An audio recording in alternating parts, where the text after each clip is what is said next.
এ ছেলেরা, যুবকেরা, এ আমার নবী পাকের প্রেমিকেরা, যদি কারো মনের মধ্যে হয় অত নবী সম্মান আপনি কেন বাড়াতে যাচ্ছেন? এ যুবকেরা, তোমার জানা নেই, তুমি জেনে নাও, নবী সম্মান আমি বাড়াচ্ছি না। আমার নবী সম্মান আমার আল্লাহ তিনি বানিয়েছে। কেননা অত ইজ্জু মান তাশা অত জিল্লু মান তাশা, ইজ্জতের মালিক আমার আল্লাহ, বেইজ্জতির মালিক আমার আল্লাহ। আমার আল্লাহ ইজ্জত দেনেওয়ালা, আমার আল্লাহ বেইজ্জতি করনেওয়ালা। এ যুবকেরা, বারা তরুণেরা, আমার নবী পাকের সম্মান আমার আল্লাহ তিনি নিজে বাড়িয়ে দিয়েছে।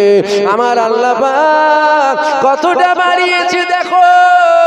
আমার আল্লাহ ঈসা নবীকে বলেছিল, এ ঈসা তুমি বলো তুমি কাতে রাজি? ঈসা নবী বলেছিল, ও রব্বি আল্লাহ আপনি যাতে রাজি। আমার আল্লাহ পাক মুসা নবীকে বলেছিল, এ মুসা তুমি বলো তুমি কাতে রাজি? মুসা নবী বলেছিল, ও রব্বি আল্লাহ আপনি যাতে রাজি। আমার আল্লাহ পাক ইব্রাহিম নবীকে বলেছিল, এ ইব্রাহিম তুমি বলো তুমি কাতে রাজি? কেননা আপনাদের ইতিহাস আশা করছি জানা রয়েছে, নমরুদ আগুন বানিয়েছিল, ইব্রাহিম নবীকে আগুনে ফেলা হয়েছিল।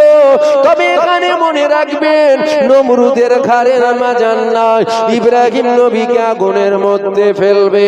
কেননা খোদা বিনা হুকুমে গাছের পাতা তোলার ক্ষমতা নয়, নমরুদের ঘাড়ের মাজান নয়, ইব্রাহিম নবীকে আগুনের মধ্যে ফেলবে।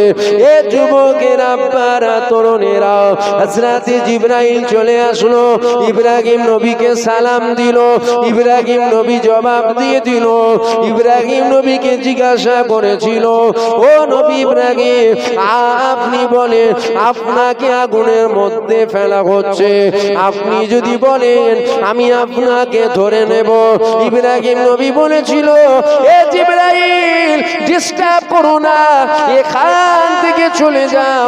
কেননা আমার আল্লাহ পাক কানা নয়, আমার আল্লাহ পাক আমাকে দেখছে। আমার আল্লাহ পাক আমাকে যদি আগুনে পুড়িয়ে খুশি হয়, আমি ইব্রাহিম কেন আগুনে পুড়ে খুশি হব না?